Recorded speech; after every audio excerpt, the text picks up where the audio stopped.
Welcome to Fasken's second session in our 2022 mining series, part 2.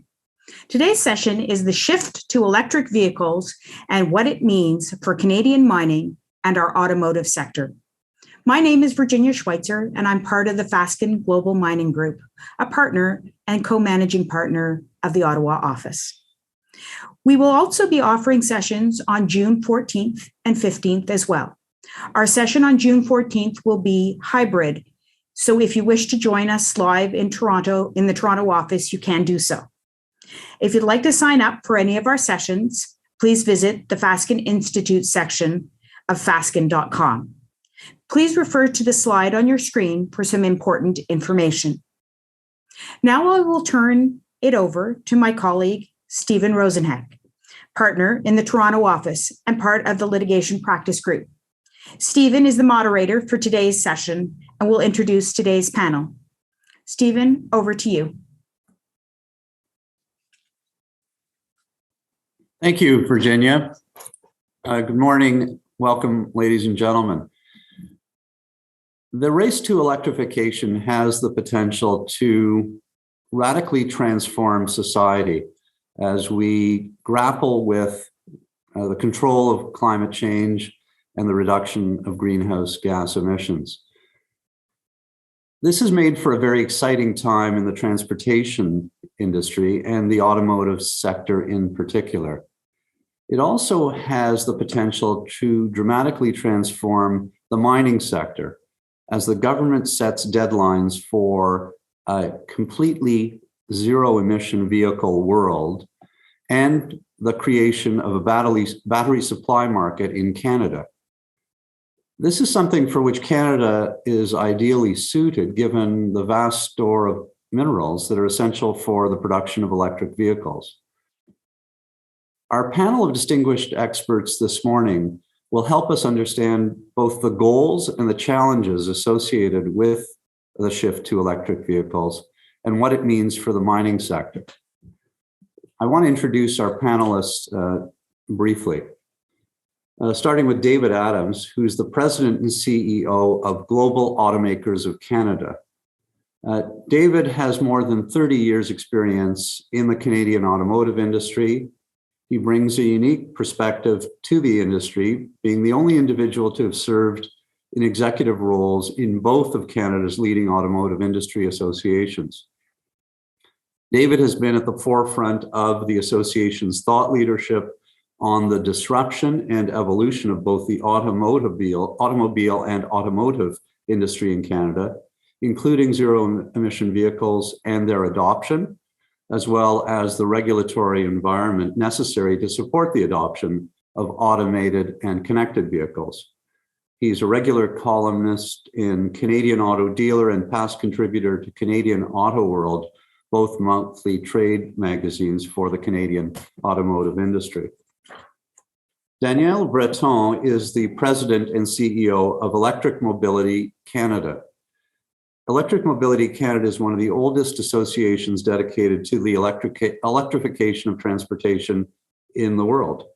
The organization has more than 200 members, including electricity suppliers, vehicle manufacturers, cities, universities, unions, technology companies, research centers, government departments, environmental NGOs, electric vehicle owners associations, and fleet managers and the like. He is a former Quebec Minister of the Environment, Sustainable Development, Wildlife and Parks, and he was the first elected official in charge of a government strategy for the electrification of transportation in Canada in 2012. He graduated in sustainable carbon management and has written several books on the subject of transportation electrification, climate change, and pollution and energy transition since 2009. And finally, Bob Oliver, who is the president and board member of H2Go Canada. Bob assists private companies, governments, and not-for-profit institutions and associations advance practical solutions for decarbonizing transportation energy use. He served as Pollution Probe's Transportation Program Manager and later its CEO from 2004 to 2015.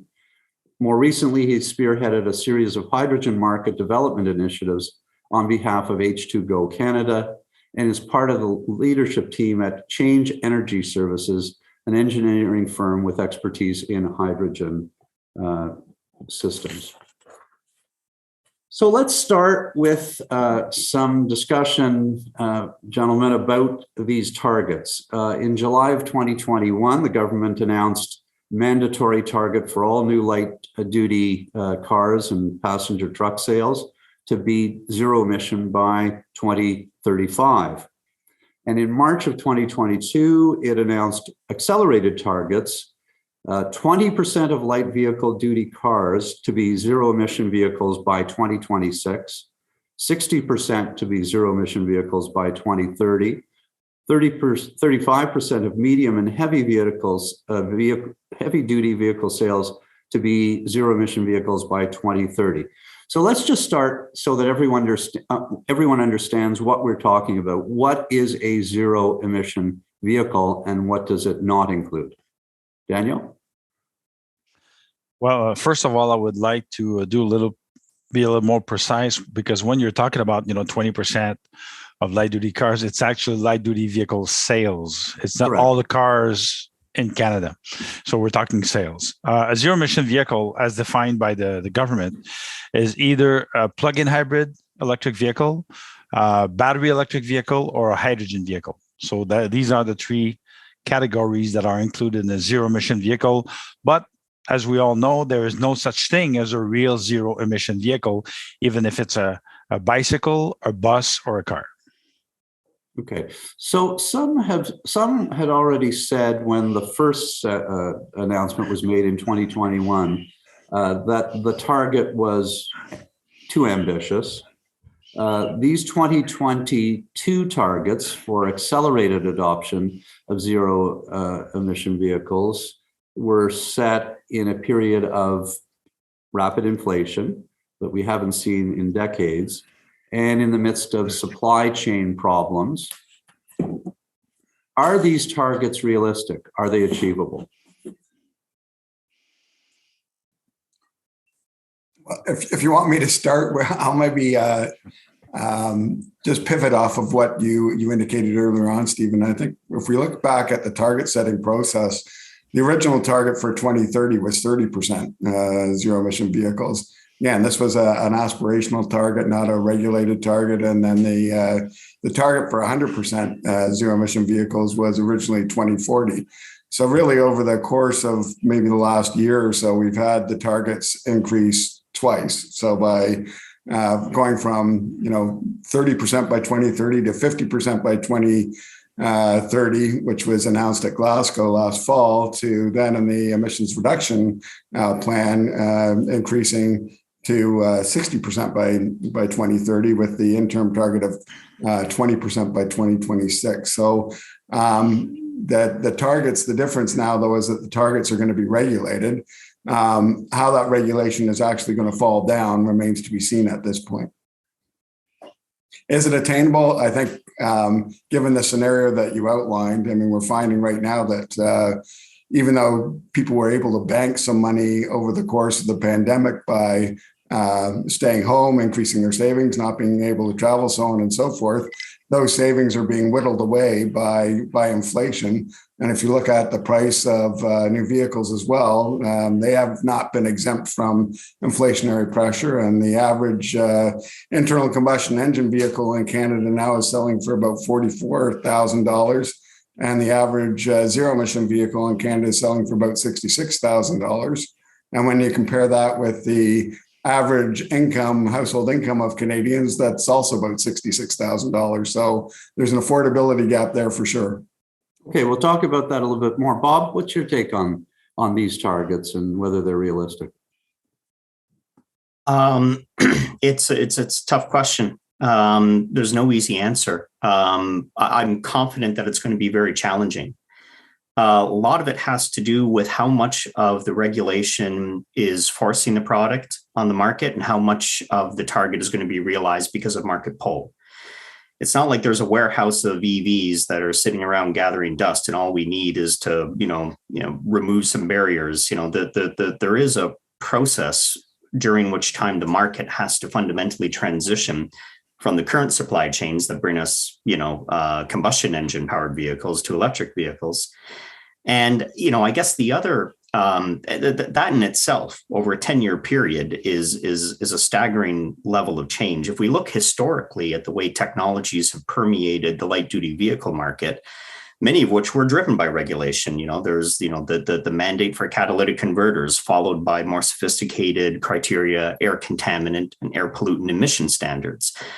And then there was CO2 and fuel economy standards. All these things drove technology into the market, but the basic platform didn't change. It was all driving incremental change. And so over a 10-year period, you would see gasoline direct injection engines kind of displace port fuel injection engines. You would see 6-speed transmissions displace the venerable 3-speed and 4-speed transmissions, and that type of stuff, was incremental change. And it took, typically about 10 years to go from the margins to mainstream. But then there's the other questions that are hard to answer. What is the demand for vehicles going to be in the future? If we have more people living in urban areas, defecting from car ownership and going for public transit and micromobility options, then maybe the overall sales of vehicles declines in the future per capita, and that makes the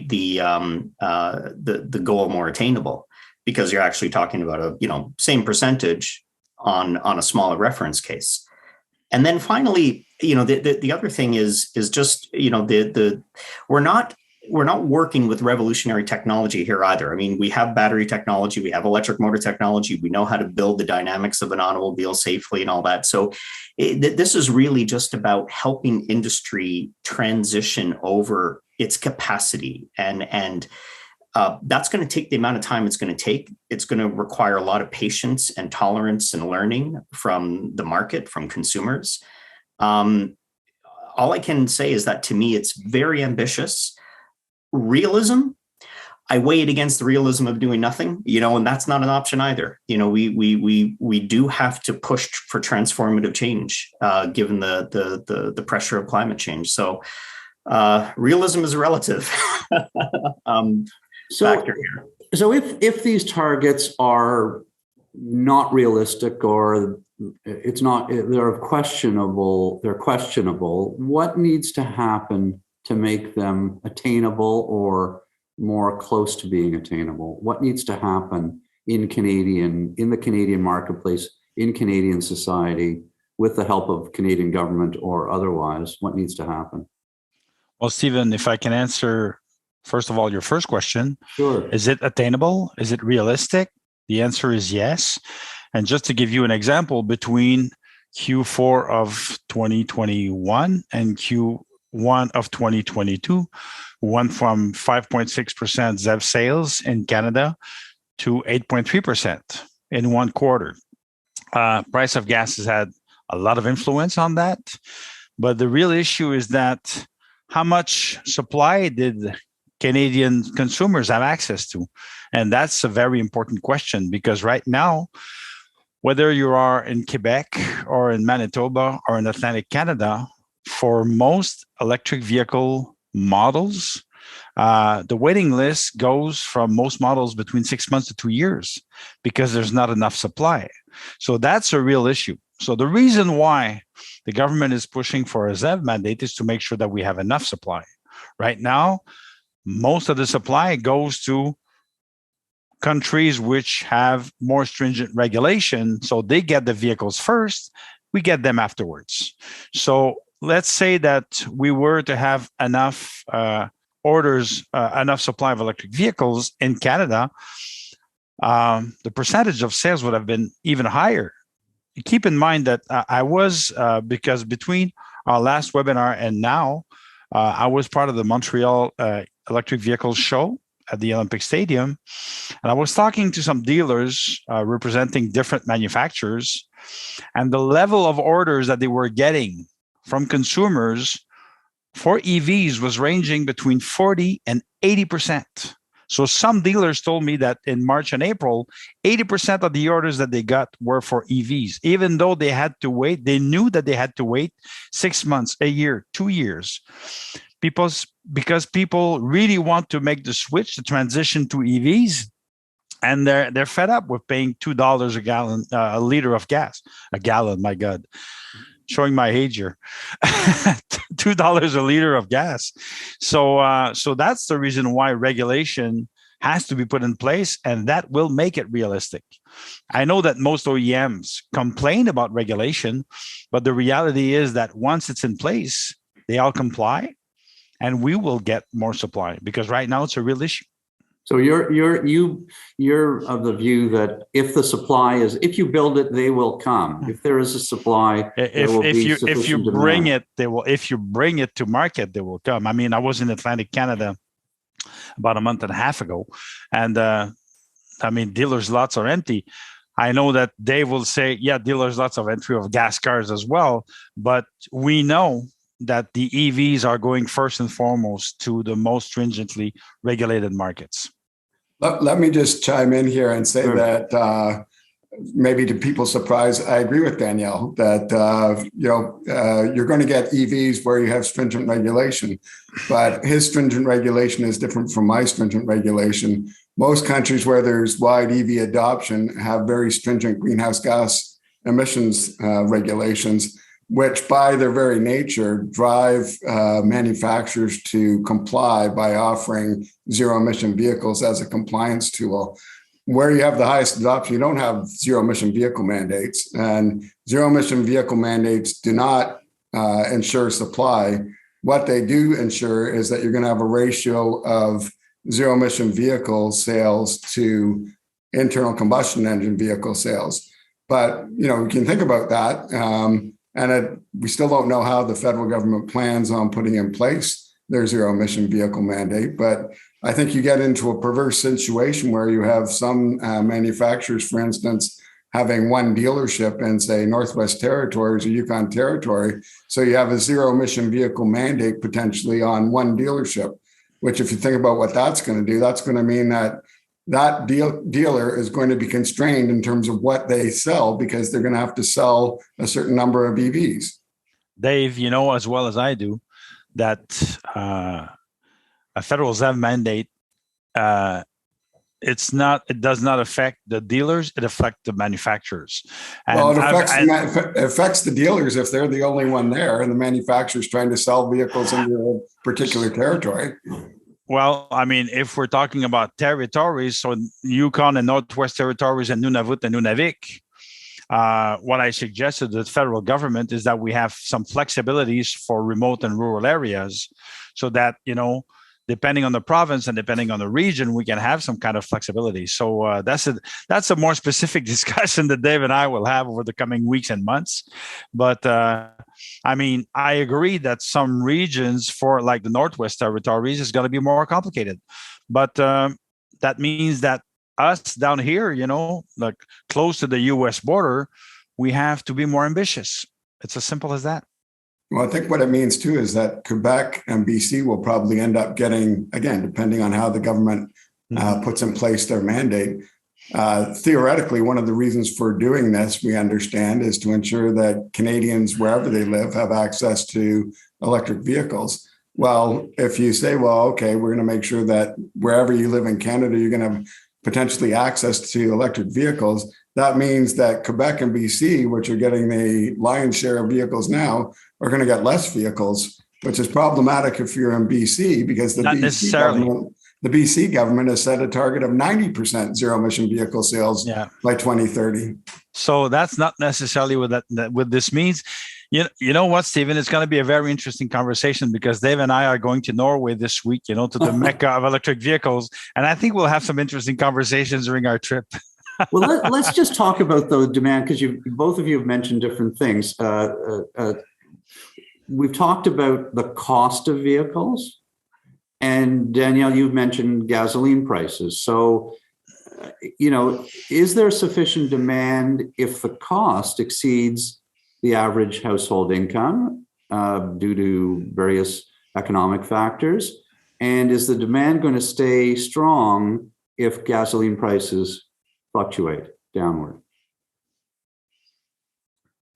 I can tell you from experience that if the price of gas goes down, yet again, because it could happen, because we could have some kind of recession, coming our way. Yeah. I'm guessing that, EV sales will go down and gas sales will go down as well, because it's going to be a recession, So I've seen that over the past 25 years. Price goes up, and then people at a certain point, there's a limit to how much money people can spend, and so I'm guessing that both of them both sales will go down. Gas sales and electric vehicle sales will go down. But right now, the issue is about if people cannot afford a brand new electric or gas vehicle, they go to a used electric or gas vehicle, and the prices have gone up even more than brand new cars, which is really stunning when you think about it. Yeah. Dave, what do you say about this issue of cost and demand related to dependent on cost, dependent on issues such as gas prices? Well, I think it's an important factor. And I think if you look at the difference between Quebec and BC, and Danielle can certainly speak to Quebec better than I can, but and again, if we try and tie in mandates as well, BC has effectively had a mandate in place since it was actually implemented halfway through last year. So it hasn't been in place for very long. It's been on the books for a while, but hasn't been implemented for very long. But BC has, and Quebec has had, Daniel, how long has Quebec had a ZEV mandate in place? 3 years now? 2018. Yeah, so almost 4 years. So if you look at the difference in sales, and Danielle alluded to those at the beginning, the share at the end of the first quarter in BC is about 13.6% sales. They don't have as much. 17% in BC. Sorry, 17%. 13, I think, in 13.6 in Quebec. Yeah. So you're making my point with me anyway here, Danielle. So 17% in BC. The BC incentive is lower, the provincial incentive. Yes, you have the federal incentive there, but BC has had a ZEV mandate in place for 4 years. And yet their incentives are more. They have incentives on used vehicles, and their share is sitting at 13.6%. So logically, if you were thinking that mandates would work and we're driving everything, that Quebec would have the highest market share. And that's not the same. And part of that has to do with disposable income. And if you look at, I think, at income levels in BC vis-a-vis Quebec, you would find higher income levels in BC than in Quebec. Which is what about Ontario at 5.7% compared to those two provinces? With no mandates and no rebates. I think it speaks to the income level for one in Ontario, and it also speaks to the fact that at least finally there's a federal incentive that's applicable in Ontario. But to David's point, and I'm sorry because we seem to be taking advantage of this conversation, but I want Bob to speak. But to the Quebec point. Between now and 2024, the target for EV sales in Quebec, for ZEV sales, the ZEV sales mandate in Quebec, the target is about 11% by 2024. So, what we are seeing now is that sales of EVs is going above the mandate. So there's not much pressure for manufacturers to supply and sell more EVs in Quebec because the ZEV mandate in Quebec is not stringent enough. So that's a very different conversation. So anyway, come again?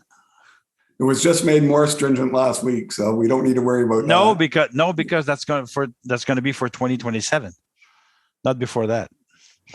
Anyway, Bob, we'll let you speak. We'll let you sleep, Bob. I'm really sorry about this. No. Listen, one of the other things is, are people just going to hang on to their cars longer? They're going to hang on to their gas combustion vehicles long after 2030, for example. Yeah, it's a good point. This is, like I said, there's multiple determinants that need to be addressed in the transition. This is a systems transition. You're basically taking, one of the most significant flows of energy commodity, gasoline, oil, through this country, and dropping it onto the shoulders of the electricity system, which by comparison is several times smaller. Now, you can use electricity more efficiently than you can use hydrocarbons to move your vehicle, but there's a big systems change. So the cost is not just going to hit the customer in the vehicle. side of things. You're also going to have the commensurate upgrading, if you want to call it, expansion of the electricity system to accommodate the flow of power to meet the demand for EV charging. So costs are going to hit us from multiple places. And in order to keep social cohesion around this transition, we have to have clarity on what it is we're trying to do and what the objective is. And there is always a criticism of unfairness with EV incentives. EV incentives, will go to the people who can afford to buy the EVs, and for the rest of us who can't, there's nothing.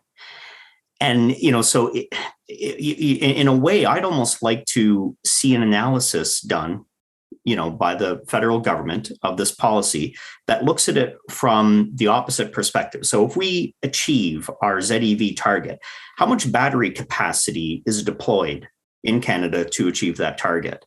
Now look at that battery capacity and do an optimization. What is the best way to distribute that battery capacity to enable the most emissions reductions at the least cost?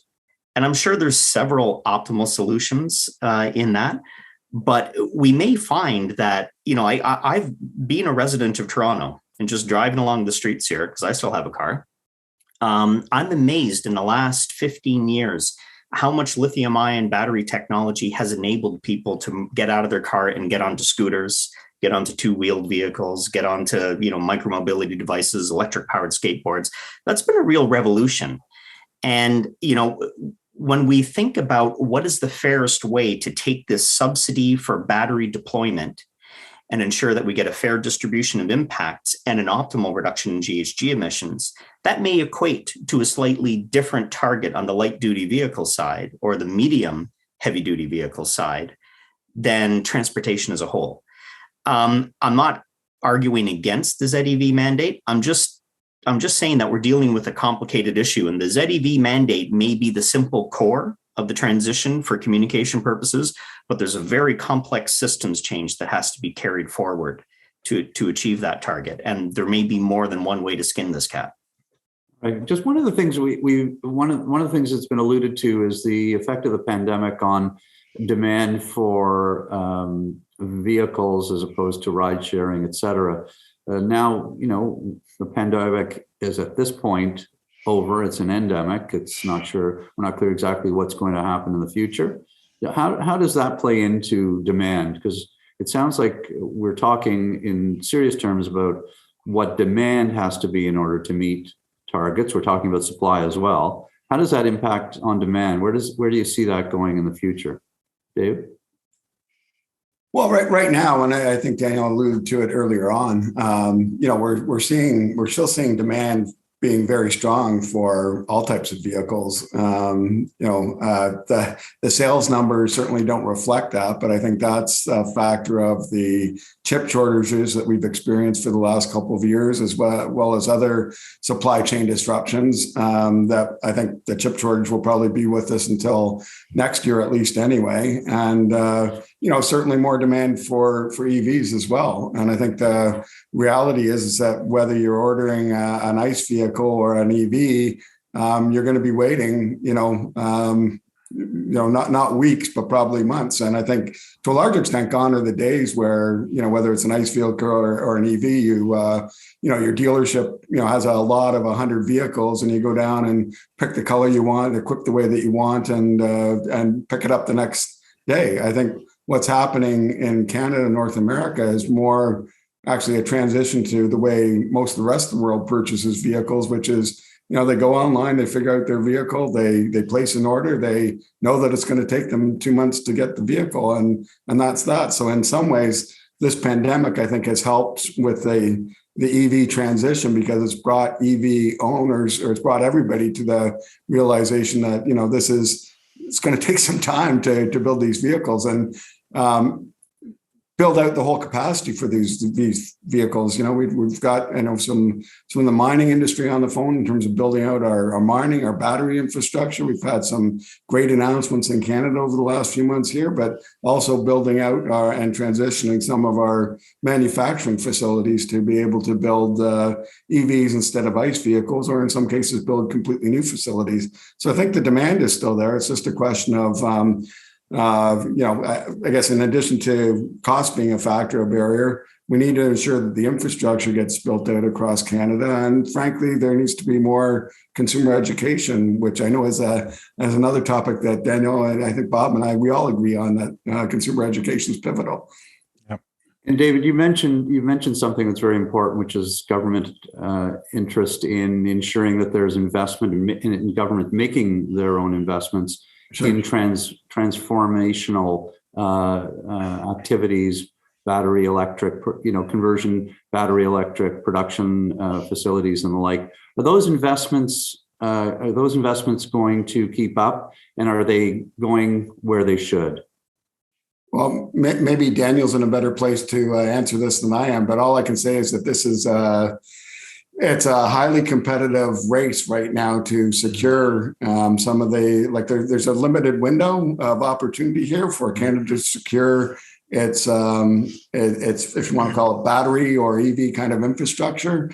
And, the federal government, provincial governments have all done a good job at gaining a share of that. I think, with fingers crossed, there'll be maybe some more announcements to come. But, it seems like really every week over the last, little while, some of the announcements that wouldn't have made headline news a year or so ago, fly under the radar now because, it's only $50 million or it's only $90 million.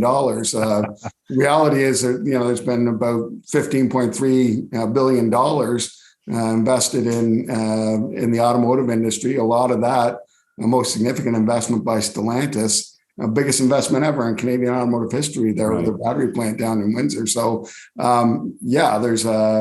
got a window of opportunity, and we need to make sure that we maximize our opportunity to secure that, that capacity in Canada. Bob, you mentioned lack of sufficient charging infrastructure, or at least not sufficient consideration of the necessary extent and cost of battery charging infrastructure. That has been a criticism of the government's plans. It's clearly required. What is the government doing enough? And if it's not doing enough, what does it need to do in terms of ensuring this an adequate infrastructure investment in our infrastructure? Well, the power generation, transmission, and distribution is a provincial jurisdiction. It's not federal. So the federal government can provide support, can provide technical guidance, and try to, as it has with many cross-Canada policy frameworks like the Pan-Canadian Framework on Climate Change, try to bring together a coordinated approach at the provincial level to meet the challenge. So that's its role. It's providing funding for the establishment of charging stations is a necessary component. It's a necessary complementary element to providing incentives for EV purchase. But, if you look at level 2 charging, the vehicle plugged in your driveway is now the dominant load. It outstrips the house. It's drawing twice as much power as the household would in an average moment. So from the grid perspective, it's not seeing its role as powering your home anymore. It's seeing its role as powering transportation. That's its function. I don't know that we've really reimagined how a regulatory framework for the public utility that is our transmission and distribution system is going to operate when its dominant function is to supply energy for transportation. When that happens, we're talking right now, we power transportation with gasoline and diesel, which are, non-regulated from a price perspective. It's a supply and demand. That's what determines the price.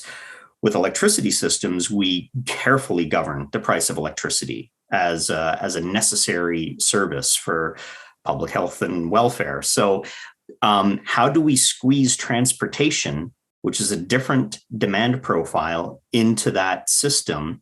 That is something that it's not the federal government that can solve that for the provinces, but the provinces, each of which manages its grid a little bit differently, and each of whose grids have evolved over the last decades differently. They need to figure out how they're going to make that work. And so throwing money at charging stations, that's fine. But the governance system for the grid itself, I think, might be in need of an overhaul for a whole bunch of reasons, one of which, and principally of which, is EVs as a driver. Danielle? Most utilities in the country are members of EMC. So we have a utility working group that's focusing specifically on that grid readiness and vehicle to home, bidirectional charging, all of these topics that are top of mind when we're talking about the transition to EVs. So I remember a few months ago, I was at the House of Commons Standing Committee, and somebody said, what happens if everybody goes switch to EVs, and will we run out of power? And the answer is no. We obviously have to invest in more distribution, electricity distribution, so that we can, I would say, better manage our electricity demand. Bob is absolutely right when he says that there is some changes need to be done, but it is a challenge. But it's absolutely doable, and that's exactly what we are working on at EMC.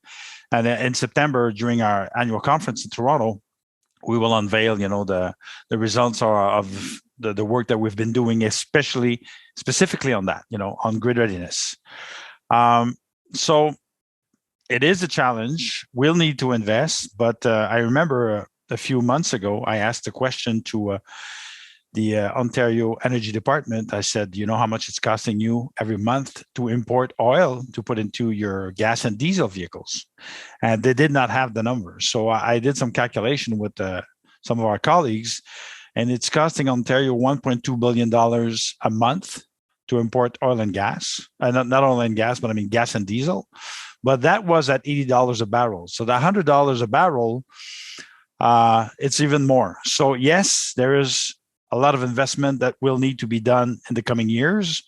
But just from a financial point of view, if you are in Ontario, that means more jobs in Ontario, more money staying in Ontario, and better health for people in Ontario as well. So it's a switch. It's a transition from one technology to the other, but the financial interest, the economic interest is really there, especially for provinces who do not produce oil or gas. Do you see the provinces making the necessary level of investment to support the expansion of the electricity grid? I would say that most of them are already looking at this. Some of them are not there yet, but there's growing interest. I mean, we now have members and people in Alberta talking about this. BC, obviously, Ontario, Quebec, Atlantic provinces. So we're moving in the right direction. This is something that needs to be planned way ahead. Regulation has to evolve as well. Bob is absolutely right. So we need some new frameworks, new way of looking at things when we're talking about, the grid readiness for electric vehicles. But I'm confident that things will happen, at the right path, in the right speed. But we have to push, like we have to do for everything. We have to push to make sure that things happen. Right now, there's a consultation being held by Measurement Canada regarding charging per kilowatt hour instead of charging per time. So yes, this is part of the conversation right now. Yeah, and I think it ties into something that we've talked about, demand being a serious element of all this. Price of electricity is going to be a huge factor in terms of decisions to purchase electric zero emission vehicles or not, right? Relative to the cost of oil and gas. Honestly, at $2 a liter, it's so far apart. I mean, when you are right in now, BC or right now, but what I'm saying is that if the price of electricity goes up, I mean, the price of electricity is going up everywhere right now, but it's still so much cheaper than the price of gas or diesel that there's no comparison. Even when you are on the road charging at a fast charger, it's always cheaper. So, but we always have to keep in mind that the first reason why we're doing this is for climate change and air pollution. So the first reason why we're doing this is to lower greenhouse gas emissions and lower air pollution. Wow. And yes, people that will end up saving money. Total cost of ownership right now for most electric vehicles ends up being cheaper for an electric vehicle than a comparable gas vehicle. But the cost of electricity to me is a factor that is really very much an advantage for electric vehicles. Yeah. Cost of electricity is going to go up. There's no question. How far obviously. up it goes remains to be seen. But, Electricity Canada just came out last week and was saying that we need to basically double or triple our electricity generation capacity in Canada in order to be net zero by 2050. That's further out than the time frame we're talking about, but still, I think it's an important factor. And I just want to go back to what Danielle said a moment ago, which was, why are we doing this? Why are we making this transition? It's for emissions reduction purposes. And I think from to be clear about the automakers' perspective, our perspective is, let's set a target for emissions reduction and let the automakers figure out how to get there. So have it be performance based. So pick a number of grams of CO2 per kilometer, whatever you want to do, and let automakers figure out how to do that. Because right now we're increasingly focusing on,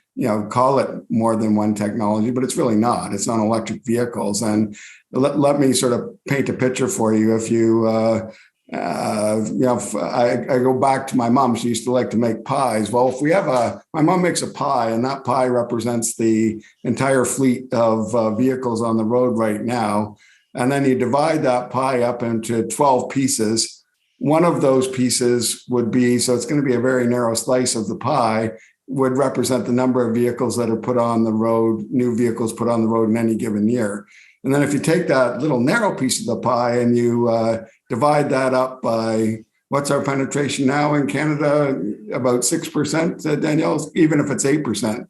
So it's 8% of an 8% piece of the pie of a bigger pie.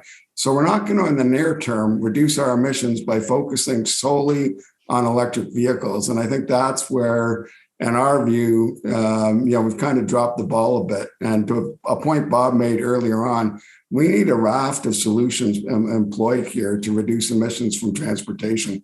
We're not going to get there, at least in the short term, focusing on EVs alone.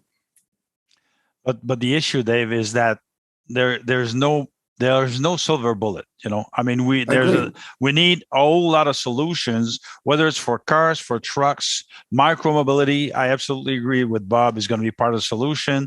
Transit, active transportation, and then electricity generation has to be cleaner. Oil and gas production has to go down and has to be cleaner as well. Buildings have to get cleaner and cleaner. So to say, because I hear that very often, that our industry does not represent that much, if you compare with, the whole picture in Canada or in the world, but it's actually every industry has to evolve, and they have to evolve really quickly. So to say that, it's as if you were saying, light duty vehicles not important enough, so that we have to look at the other industries or other sectors. Well, every sector has to do its part. No, I agree. And that's not what I'm saying at all, Danielle. I'm just saying that we can't focus on one technology to get there. Yeah, but the thing is that, let's say we were to say, right now we have 100 grams per kilometer. We have to go down to 60 grams per kilometer. If you raise number of cars on the road, in the end, there is no decrease in GHG emissions or air pollution, especially GHG emissions. So we have not only to look at fuel consumption, but we have to look at zero emission vehicles. Plus, we have to look at other ways to transport ourselves. Car sharing, carpooling, transit, all of that has to be part of the solution. Because you're right, the ZEV mandate is not enough. We have to do more, but it's also part of the solution. You mentioned the fact that we have to educate people. It's so obvious. I mean, I started to talk about EVs more than 20 years ago, and I thought 10 years ago that I wouldn't have to do any of the explaining on EVs now, but actually I have to do more than I used to 10 years ago, because more and more people are interested. Infrastructure deployments, super important. Rebates, very important. So all these pillars go together, and to say that we'll have no mandate, but the rebates, infrastructure, and education will do the job, no. But if it's just a mandate and no infrastructure and no rebates, it won't do the job either. We need all of these pillars to work together so that we can reach our not only EV adoption, but climate targets as well. Well, I'm hearing from all of you that it really needs to be a coordinated solution. It's a multifactorial problem. It demands a multifactorial solution. I think I'm hearing from all of you that there's, one thing will not solve this problem. A ZEV mandate in and of itself will not solve this problem if the problem is decarbonization. But let's just turn our focus to hydrogen fuel cell electric vehicles. Just tell our audience, please, what that technology is and how it works, and how it's different from other electric vehicles. Sure. Well, the main difference between a hydrogen fuel cell electric vehicle and a rechargeable electric vehicle is that the hydrogen is your energy storage medium instead of battery. So a hydrogen fuel cell electric vehicle still has a battery on board, but the battery's job is to manage the distribution and the flow of power within the vehicle. So it collects braking energy from the vehicles and it redistributes that energy to the electric motor. It meets the demand for high levels of power, such as during acceleration for a short period of time. But the source of the energy is the hydrogen stored in a compressed gaseous tank on board. Fuel cell, is kind of like an engine in some ways, except it has no moving parts. It's a solid state stack of plates, and you push hydrogen into one side of the plates and you push air into the other, and the hydrogen and the oxygen bond to form water. That releases energy, which the fuel cell stack converts into electricity, which it can store in the battery and can distribute to the wheels to power the vehicle systems and all that. And the only emission, again, is water. So water is not a greenhouse gas. So you have effectively a zero emission vehicle that is entirely powered with electricity. The key difference, again, is that you're storing the energy on board in the form of hydrogen gas or liquid hydrogen, as opposed to using the battery to store your energy and meet your demand for power. And I think the economics, put very simply, is that batteries give you cheap power, hydrogen gives you cheap energy. And so having a mix of hydrogen and battery technology on board a vehicle allows you to achieve your zero emission propulsion at an optimally low cost, depending on the size of the vehicle. And just to put another framing into it, the smaller the vehicle goes, the more sense rechargeable batteries only as a propulsion system makes sense. But as the heavier and the larger the vehicle gets with heavier payloads and longer duty cycles, hydrogen begins to make more sense as your stored energy medium. Again, both require batteries to function properly. Okay, so what are the advantages and disadvantages of hydrogen fuel cell electric vehicles? We obviously see hydrogen, we see this type of technology more in the commercial marketplace. Why is that? Oh, because there's no hydrogen to be had. I mean, it's very difficult. Hydrogen is made in vast quantities around the world, but it's made in industrial parks for industrial end uses. Hydrogen is a critical ingredient in chemicals manufacturing, fertilizers manufacturing, certain manufacturing processes around steel and glass finishing, and more than anywhere else, it's in petrochemical refining. We add hydrogen to oil in order to upgrade it as part of the refining process, from which we get jet fuel, diesel, gasoline, and other lubricants. So hydrogen is very much scaled up and mature and understood and well known, but within an industrial context. What's new is using hydrogen as an energy commodity for transportation, or for that matter, any alternative energy use. And so I have a use of a hydrogen electric vehicle. It's a 2019 Hyundai Nexo, which is on loan to H2O Canada from Hyundai Canada, gratefully received. The only reason we're able to drive that around the streets of Ontario and the highways and all that is because we have access to a hydrogen dispensing station, which is not otherwise publicly accessible. So we've negotiated access to a private station, and we're able to refuel there. Now, here's the thing: when we go to refuel, we're able to acquire 600 kilometers of range going from empty to full on the tank, and that takes about 3 minutes of depressurizing the hydrogen from the dispenser into the tank. So that's, if we needed to drive that vehicle 24 hours a day, if that was its purpose, taking it out of service for a few minutes to refuel and keep going is a great advantage over taking the vehicle out of service for several hours to recharge, or recharge in a shorter time, but now having a really, high powered charging system. So, that kind of gives you some sense of what the advantages and the disadvantages are. If you need range and you need heavy load and you need short turnaround times for refueling, hydrogen makes sense. And that's why you see hydrogen as a promising technology for decarbonizing heavy duty transportation. The heavier the application, locomotives, heavy duty transport, on the road, other vocational vehicles, hydrogen has a pretty good business case when you're comparing it to other zero emission, zero carbon solutions. Sounds like good potential for industrial use in the mining sector. Well, I think it was just a couple of weeks ago. Who was it in South Africa? The mining giant there. Help me out, Stephen. What was their? Is the name of the large mining, the South African mining? The name escapes me at the moment. Anyway, one of the biggest mining companies in the world. They have converted one of their heavy ore hauling trucks, the giant trucks that you see in open pit mines. They've taken the diesel engine out, which is the generator.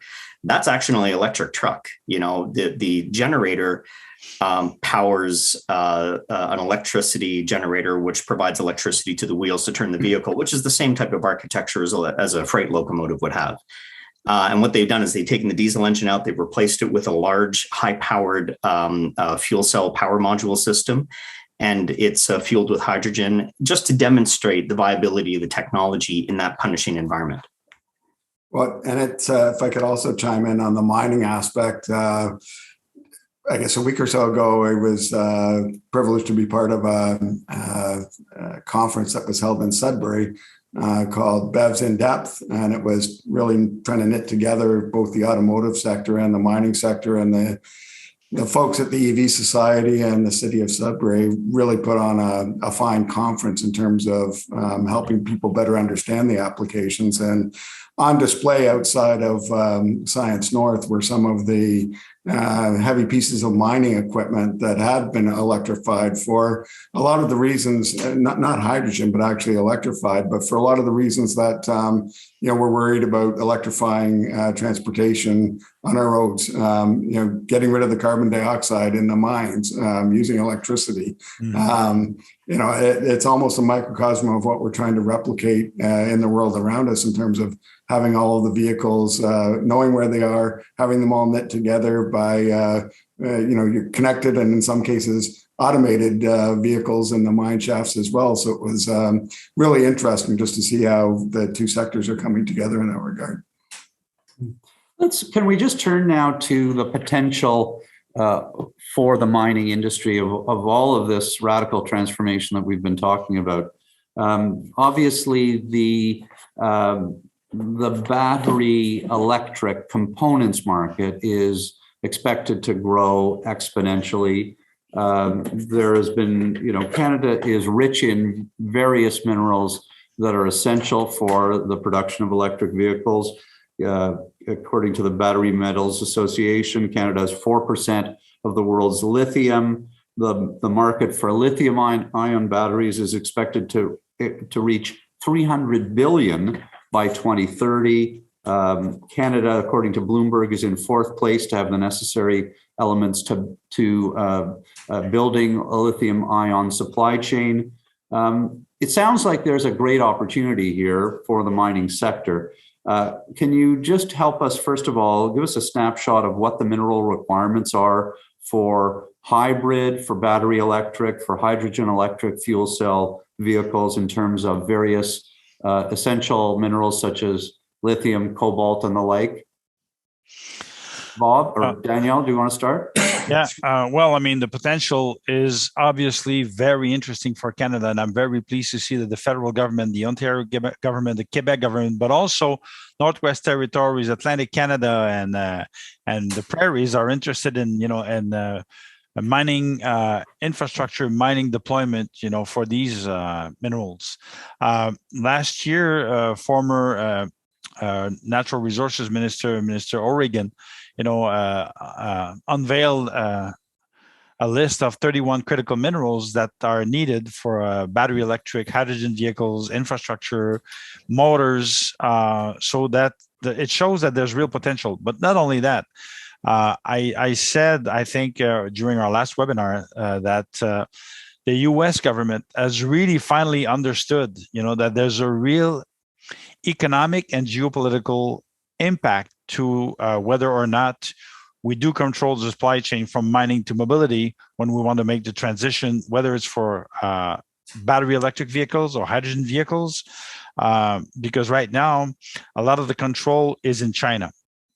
As I mentioned last time, if I'm not mistaken, 99% of the lithium that's being extracted in Canada right now goes directly to China. So if we don't want to end up having the same type of geopolitical problems that we had in the 20th century with oil, we have to make sure that we develop our own supply chain in North America.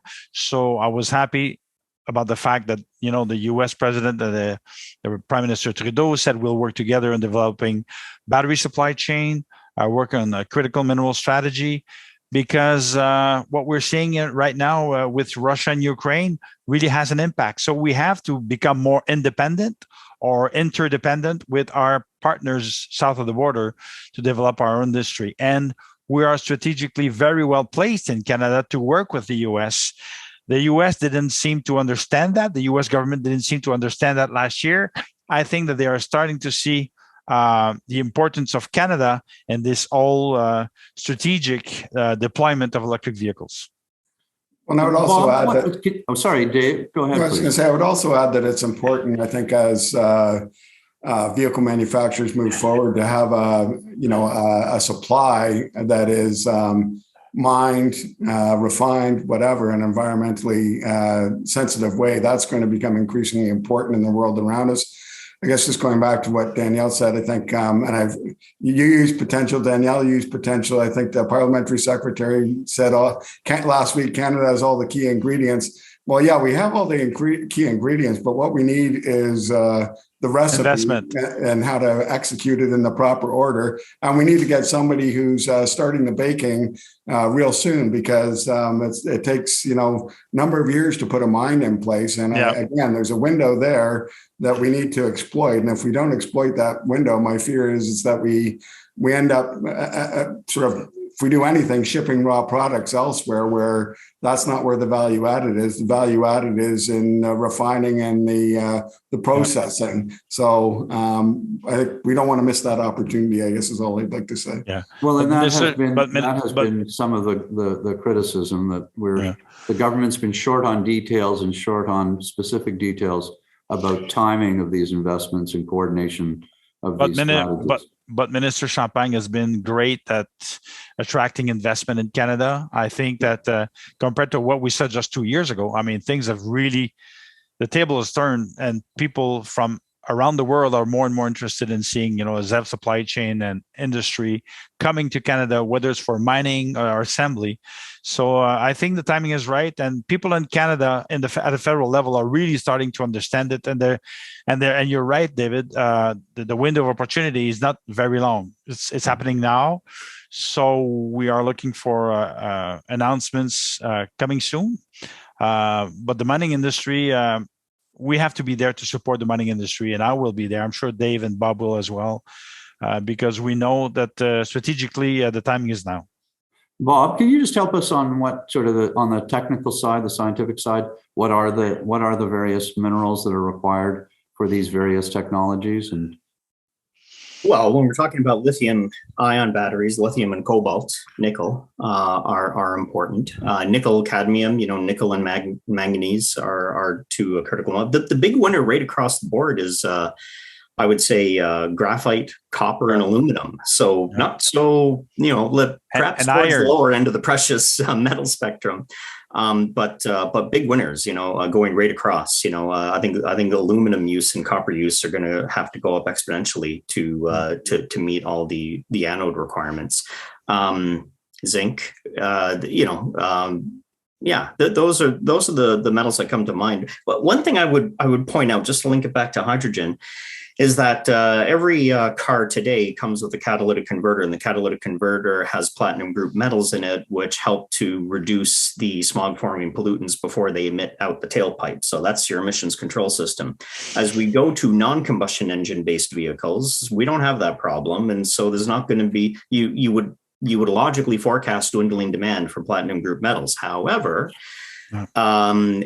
electrolyzers and fuel cells do require platinum group metals, and they're very easily recyclable within that stack. So you can take a stack out of service, completely reuse all of the materials except for some polymer material that's fairly inert, so you've got a ready means of recycling, and you get to sustain the mining investments that are already made in platinum group metals. So there's a nice complementarity there. But mining, especially globally, is fraught with, social justice issues, geopolitical issues, and all that. So again, it comes back to a multifaceted strategy that Canada has to develop. The more mining we can patriate in Canada, fantastic. That's great for us. But as to both Daniel and Dave's observations, what portion of the supply chain do we also want to secure under direct Canadian control? Well, you mentioned something that's important in this discussion, and various of you have alluded to it, which is the whole ESG framework and the demands by shareholders, the demands by companies themselves to adopt measures that are and principles and guiding principles that are consistent with ESG principles, and that's certainly going to be a challenge going forward. You've made mention of the critical minerals framework and various strategies. Is the government, just to come back to that, is the government doing, are provincial governments and the federal government doing enough to accelerate the process of getting to a point that we want to in terms of this strategy for critical minerals? Well, the government is new to this game. So I think that I started to talk about electric mobility to the federal government about 16 or 17 years ago. And they just started to be really serious about this, I would say, a year and a half, 2 years ago. So I would say that their interest and their seriousness towards electric mobility has really accelerated. So when we're talking about critical mineral, they are new to this game as well.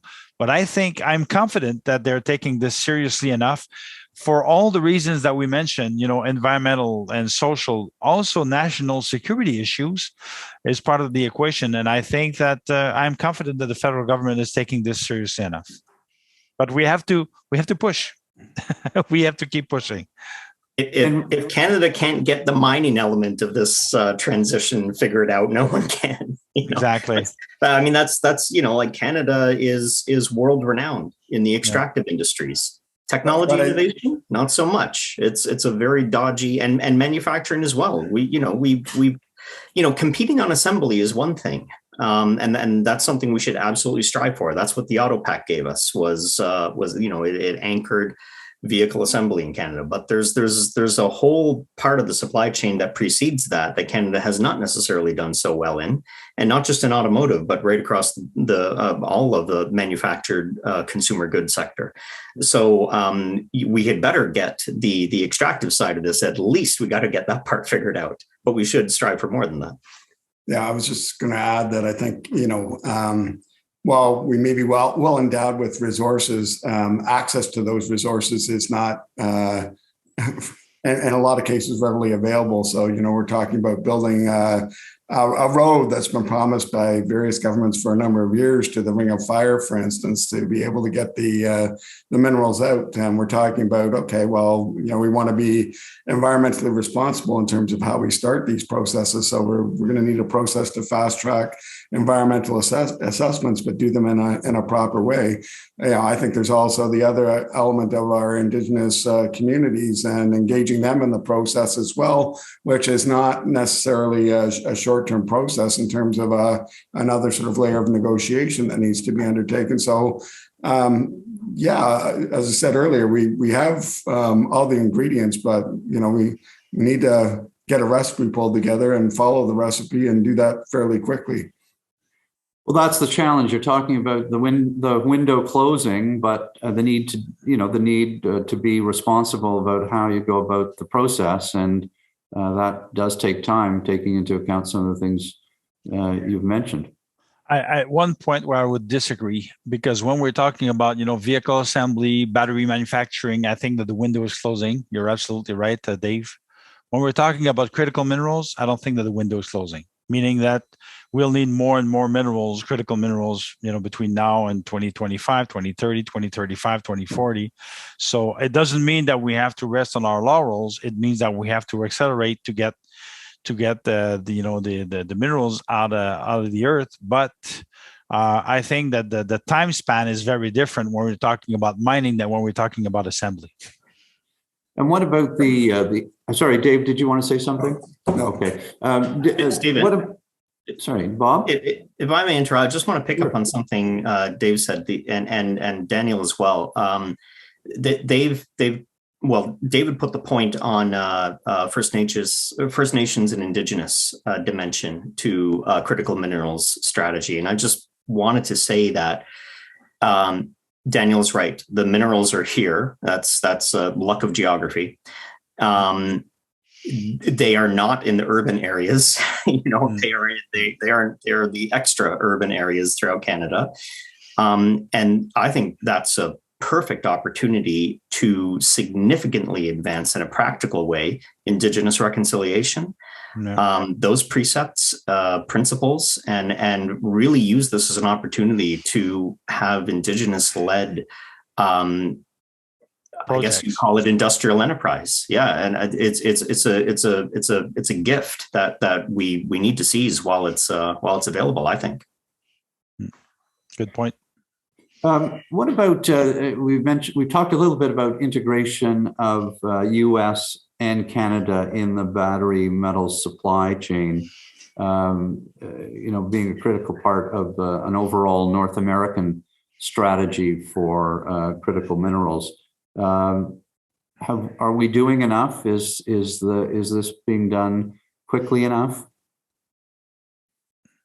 We can always do more. I think the reality is that the Prime Minister and the President have a number of commitments in terms of critical minerals.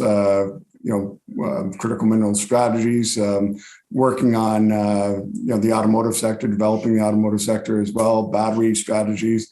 I think the unfortunate reality, though, is that we're still dealing with a government, regardless of political stripe, in the U.S. that is very protectionist. And I think Danielle's right. Maybe their eyes have been opened up a little bit to the fact that, they don't have, a lot of lithium, for instance, in the United States. They don't have a lot of other critical minerals that are necessary to allow America to be a battery sort of superpower in their own right. So it is going to take a cooperative shared effort between Canada and the United States. Yeah, and the Buy American policy is something that has affected the auto sector, obviously, in a significant way. Yeah, but I would say that the Build Back Better plan from presented by Joe Biden has not come through in many ways regarding EVs.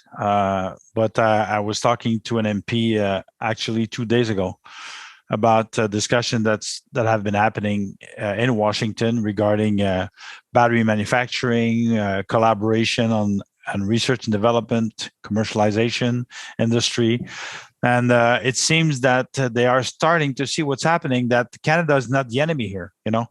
Our main adversary when we're talking about this is China, which is playing a very different game, a strategic game with critical minerals and how it can affect not only EVs, but renewable energy, and it can affect the military as well. So for national security issues, when you're talking to the U.S. elected officials, all of a sudden, when we're talking about the military, then it becomes a very different game. So I think from what I heard over the past few months, U.S. elected officials in Congress and at the Senate are starting to see that the U.S. should be working more closely with Canada regarding critical minerals. We just have to make sure that in the process, we don't end up just sending the critical mineral to the US so that, second and third transformation is done there and not here. We don't want to replicate the model that we've been working with for wood and for oil and for aluminum for decades, if not centuries, of us just being the suppliers of natural resources. We have to go way beyond that. And I think that I remember it because I've been talking about this for many, many years, but I think that people in Ontario, in Quebec, in other provinces, and at the federal level understand that we have a historic opportunity now to do transformation in Canada. And this is something I didn't hear in the past. So this is news, and to me, that's good news. One of the things we've talked about in terms of this multidimensional issues involved in creating a successful battery metal supply chain and a critical mineral strategy is regulatory issues. There have been criticisms to the effect that we're not going to achieve what we are setting out to do without some assistance, tax-wise, tax incentives, something to address high labor costs, to address high transportation costs. Any thoughts about that? Or is that a barrier, and does it need to be addressed? It does. And I was having, when I was part of the Standing Committee on Natural Resources a couple of months ago, I spoke specifically about that. And I said that we have to move faster and we have to modernize, I would say, our regulatory framework. And I think that people are starting to understand that at the House of Commons. Now, one of the things that I don't know, Dave, did you want to say something? Sorry, I didn't want to. No, I think what Danielle said is true. We need to modernize our regulatory framework, and one of the things that I think government is increasingly finding is that the regulatory process is too slow for the way business is moving, and so they need to figure out some other way to attempt to regulate industry, and sometimes that's through cooperative measures, whether it's MOUs or what have you as well. There have been comments too that we don't even have regulation on the disposal or recycling of EVs in Canada. That's a very good point, and actually, the government of Quebec, is starting to see how we'll manage, end-of-life batteries, and they were thinking and talking about an extended producer responsibility regulation proposal. And I know that Dave has been talking to the Quebec government. We have been talking to the Quebec government, but because what they proposed didn't make sense. So I think that they're rethinking their whole process. But I mean, we have to think about this as well, because up to 95% and even more of battery components can be recycled from the batteries. So we have to take advantage of that, because these batteries are worth a lot of money, and it would be a waste not to take advantage of that. But we have to come up with a regulatory framework, and the federal government is looking at what's happening right now in Europe and in Quebec and in California. So yes, you're right. But the thing is that when we're talking about, modernizing regulation because of the critical mineral demand, the issue is that what we're seeing now is I would say, a revolution, meaning that in the past 100 years, most technologies or most new types of vehicles, have evolved I would say, in a transitional way, evolutionary way. But now we're seeing an EV revolution, which means that it's the things that are happening a lot faster than the governments are used to work. The pace that normally they use is not fast enough for the EV revolution. Very often when I talk to people, I say that when you look at 30 years ago, people who had personal computers, how many people had personal computers 30 years ago?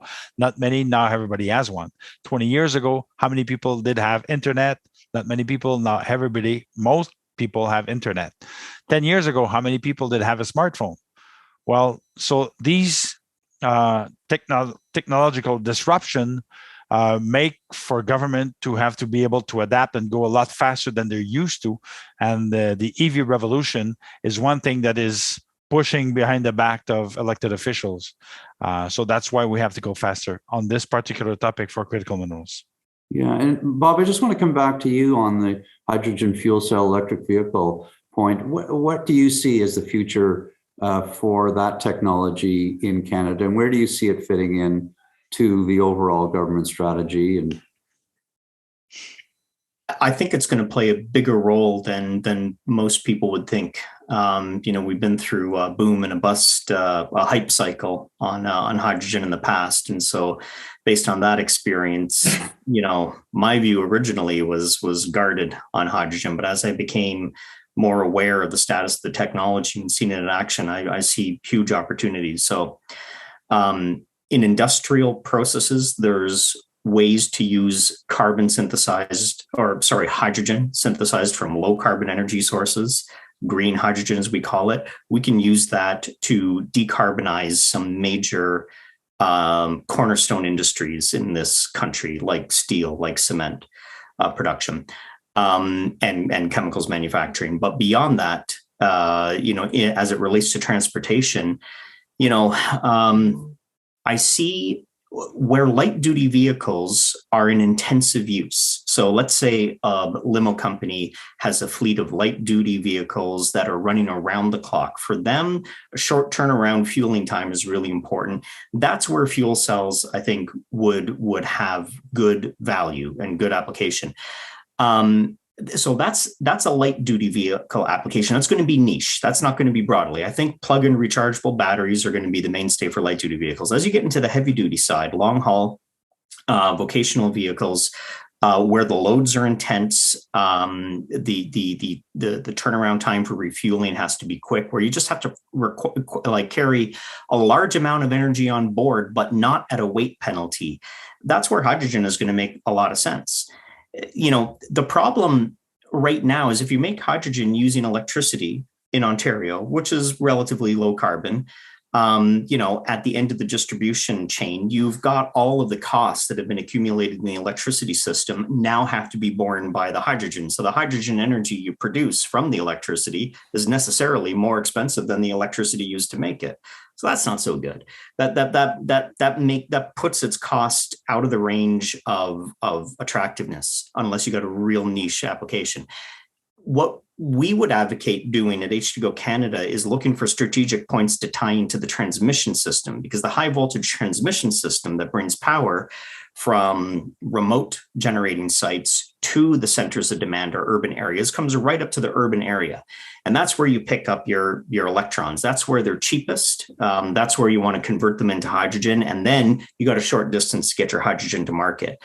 So I see hydrogen enabling the transition to an electric future by sharing the burden at the last mile that the distribution portion of our grid currently works. I kind of see a parallel system where you've got hydrogen running alongside distributed electricity, enabling transportation, but other energy end uses that we want to decarbonize. Wherever we're using natural gas right now for heat, for example, well, you could use hydrogen. Hydrogen burns like any gas. So it's the plurality, the diversity of end use decarbonization opportunities that are realized with hydrogen I think it will be a broad set of niches that hydrogen really begins to play in commercially. I don't see it as being in competition with rechargeable electric vehicles, though. Danielle and David, just want to ask you: have we lost sight of hybrids, and have they been overlooked? You mean non-plug-in hybrids? Yes. Just regular hybrids? Well, Yeah. It's a technology that's been around for a quarter of a century now.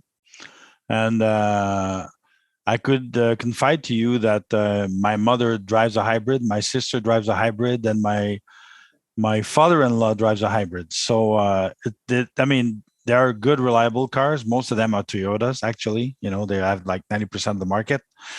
I think there's still a technology that can have some use for people who cannot plug their vehicle at home or at work.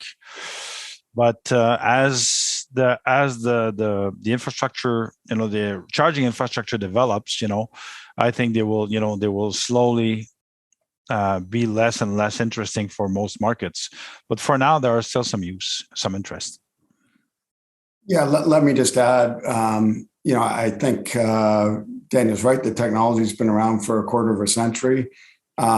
Increasingly, you see companies adopting hybrid technology, because I think it goes back to a point that Bob made earlier on. With a conventional hybrid electric vehicle, one that you don't have to plug in, the battery is relatively small. And if we're talking about a world that's going to be sort of battery supply constrained, certainly one option is to put smaller batteries into vehicles and those going into hybrids, and you can still realize, again, fuel consumption or what have you, emissions reduction gains of about 20 to 30%. So again, if the key is focusing on emissions reduction, then all of these things need to be considered as part of that mix. And it's interesting that a lot of the announcements in Ontario have been around electrification. Honda's announcement earlier this spring of $1.4 billion into Alliston was about becoming the premier point to actually manufacture the next round of CRV, which is going to be hybrid, along the pathway to full electrification. And that's the other thing people need to remember as well, is that electrification is it's a continuum. It's not, here and nothing else. It's usually goes from hybrid electric, plug-in hybrid electric, full battery electric, fuel cell. David, you mentioned recent investments. Obviously, our firm is involved in advising investors in Canada about opportunities in this space. Do you see the pace of investment continuing and maybe even accelerating over the time? It's been unprecedented in my 35 years in the industry. The amount of investment that's gone into the industry in the last 18 months has been overwhelming, staggering, really. And a lot of it has been, as we've seen in the electric vehicle, the battery space. And I think, the other interesting thing about some of that investment is that it's not been all localized in Southern Ontario. It's it's been in Quebec, where we've had BASF and GM make some announcements in terms of cathode production. It's been in BC. It's been much more widespread across Canada. So I think it's really creating a much broader automotive ecosystem across Canada than just physically located in the southern southwestern Ontario, Windsor to Oshawa sort of area. But make no mistake, there's a ton of interesting research and whatnot going on, R&D going on in that corridor as well through our universities. And I think that's another real strength that Canada has, is that we've got a robust IT sector combined with an auto sector between Windsor and, I would say, out to Quebec City. Right. Okay. And even in Nova Scotia with the Laws University and Jeff Dan's work. Yep. Yeah. By the way, Bob, I think your company was Anglo-American. Yeah, that's correct. Yeah. The South American mining giant with platinum group metals being produced. Right. Just in the last few minutes that we have, I'm going to take one of the questions, and I'll invite others to submit their questions if they have them. Is there a good opportunity to improve the legal frame for shareholders? market opportunity doesn't turn into to make sure that a market opportunity for Canada doesn't turn into another episode of wild mining exploitation. I mean, we've talked about ESG considerations and heightened scrutiny of mining practices and mining philosophies, respect for Indigenous peoples, etc. Any comments?